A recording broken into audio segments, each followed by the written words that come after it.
There are nights in Las Vegas that audiences remember for the lights and the music, and nights that performers remember for one person standing quietly in the dark. This is one of those nights. It was the mid-1960s, and Ann-Margret was about to walk onto a Las Vegas stage for the very first time as a headliner. Not as a guest performer in someone else's show, not as a name added to a marquee already crowded with bigger ones, but as the reason the room had filled that night. Her name was on the cards at the door. Her name was on the small printed programs left on every table. For the first time, the show belonged to her. Somewhere in the wings, in the half-darkness where stagehands moved quietly between ropes and sandbags, stood a man no one had told her would be there. To understand what that night meant, it helps to understand what Las Vegas itself meant in those years to performers like Ann-Margret. By the mid-1960s, the Las Vegas Strip had become something the rest of the country could only imagine from a distance. A string of hotels along a stretch of desert highway, each one competing to host the brightest names in entertainment. Each showroom built around the same unspoken promise that for 1 hour, under warm lights, anything could happen. Audiences arrived from across the country in their best clothes, settled into round tables with white linens, ordered drinks they would nurse through the whole show, and waited. The performers who worked these rooms were not simply singers or dancers. They were institutions. Men like Frank Sinatra, Dean Martin, and Sammy Davis Jr., whose names alone could fill a showroom on any night of the week, regardless of what they actually performed. These men had built Las Vegas in a sense, as much as any hotel owner had. They had been there when the Strip was younger, smaller, less certain of what it was becoming, and they watched carefully who else came up alongside them. For a young performer, getting a headline booking in one of these rooms was not simply a career milestone.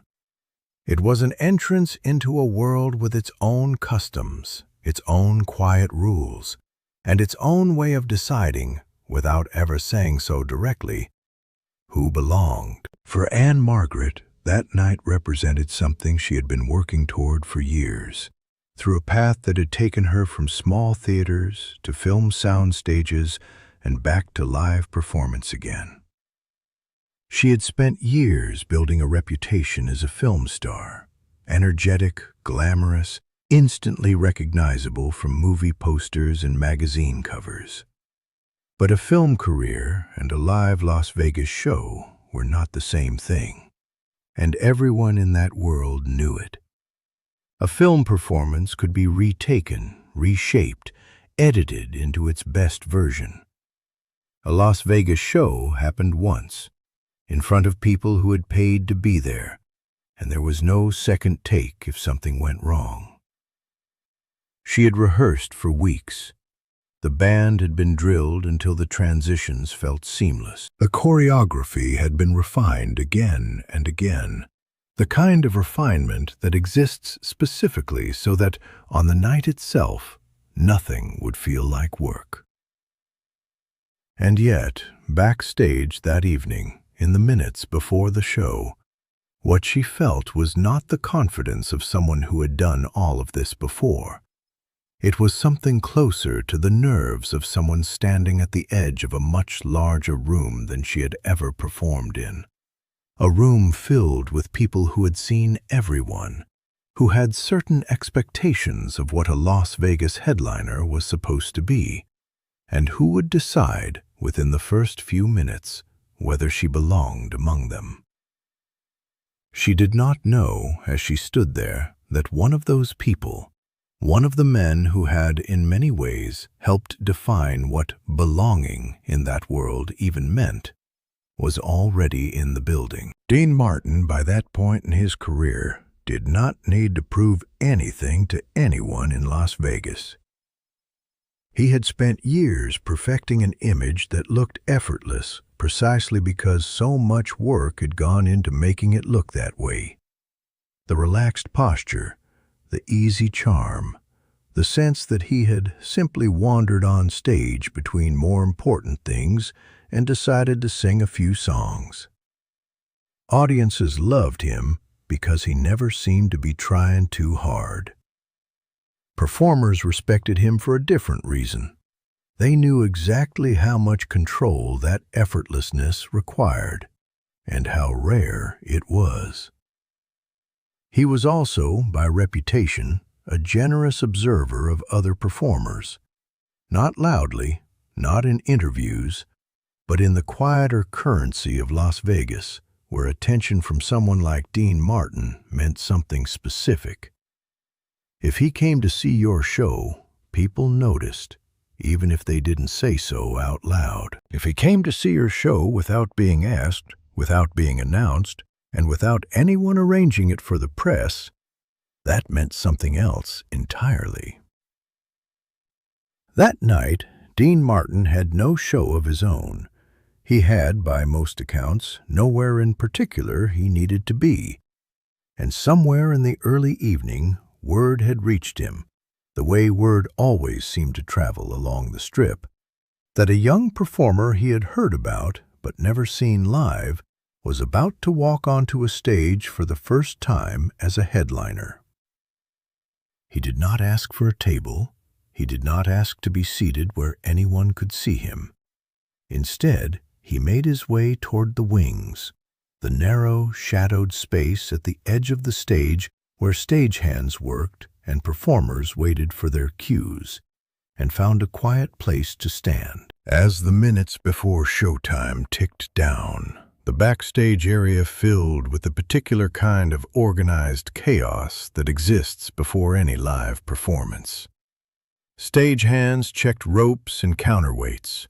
Musicians tuned quietly in the wings, the sound barely audible over the murmur of the audience beyond the curtain.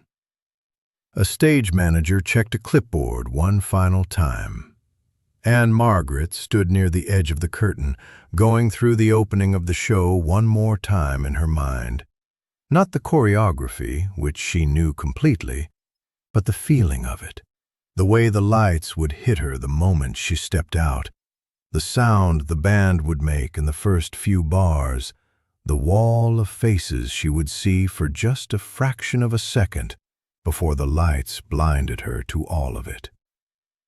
It was in that moment, in the strange, suspended quiet that exists just before a show begins, that she became aware of someone standing nearby, not close enough to speak to, not positioned where anyone official would have placed him, just a figure, calm and unhurried, standing in the dark at the edge of the stage, the way someone stands when they have nowhere else they would rather be. She did not immediately recognize him.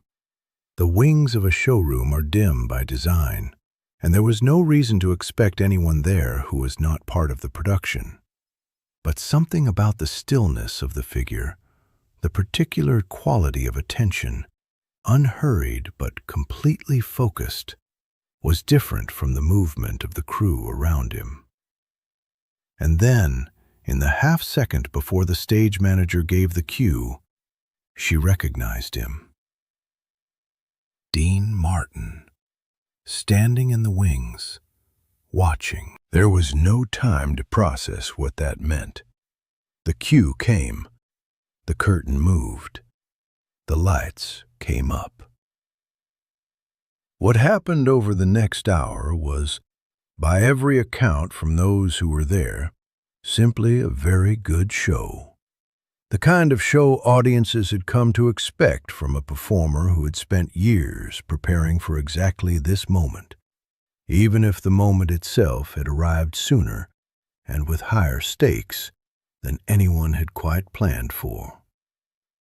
But for Ann-Margret, that hour carried something else underneath it, an awareness never far from the surface that somewhere in the dark at the edge of the stage, A man who had spent decades defining what it meant to command a Las Vegas room was watching every choice she made.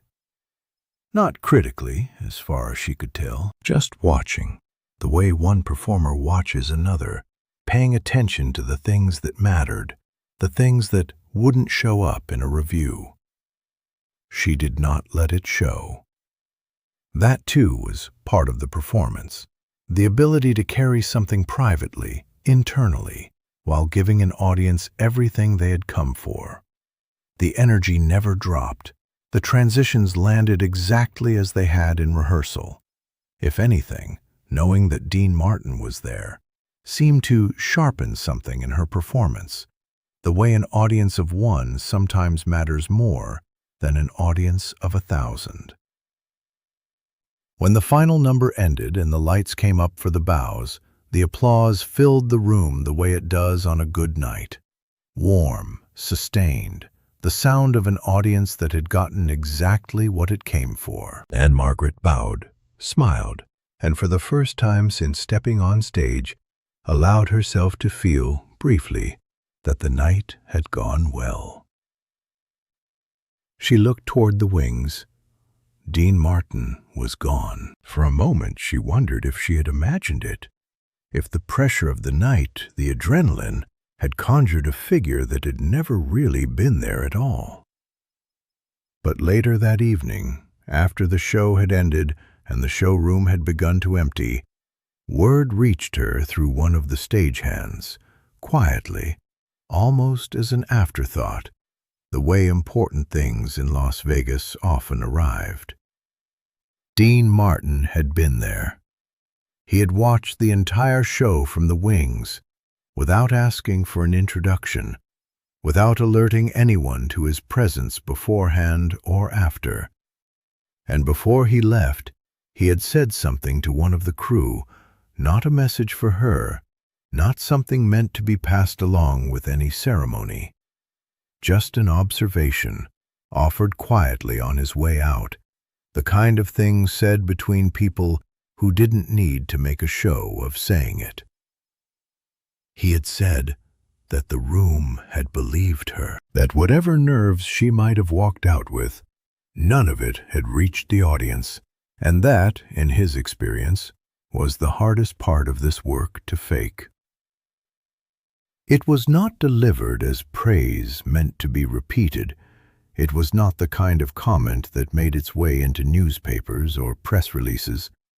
By the time it reached Ann-Margret, it had traveled through one or two other people, the way such things did, and yet it carried, even second-hand, the unmistakable weight of having come from someone who rarely said such things at all. In the years that followed, Ann-Margret's relationship with Las Vegas would deepen considerably. She would headline showrooms up and down the Strip, build a reputation as one of the most reliable and beloved performers the city had, and come to know many of the people who had once seemed, to a younger version of herself, like figures from another world entirely, Dean Martin among them. But she rarely spoke, in later years, about that very first night, not because it wasn't important to her, but because of how quiet it had been. There was no photograph of Dean Martin in the wings, no mention of him in any review of the show. To almost everyone who had been in that room, the night was remembered simply as a successful debut, nothing more. Only Ann-Margret carried the fuller version.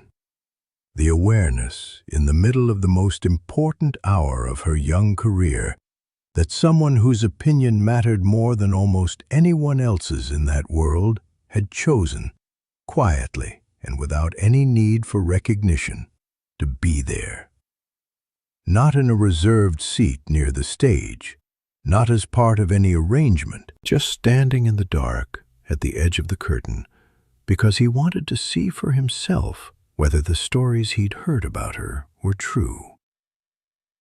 And by the time the lights came up, he already had his answer, and had left before anyone could even thank him for asking the question.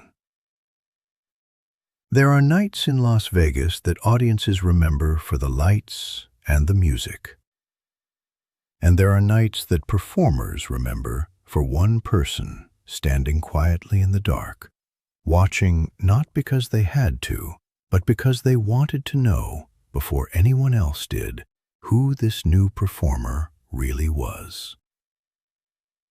For Ann-Margret, that night in the wings was never about the applause or the reviews or even the show itself. It was about a single, unannounced presence at the edge of the stage, there and then gone, leaving behind nothing but a few quiet words passed from one person to another, and a memory she would carry for the rest of her career. That before Las Vegas had decided anything about her, Dean Martin already had.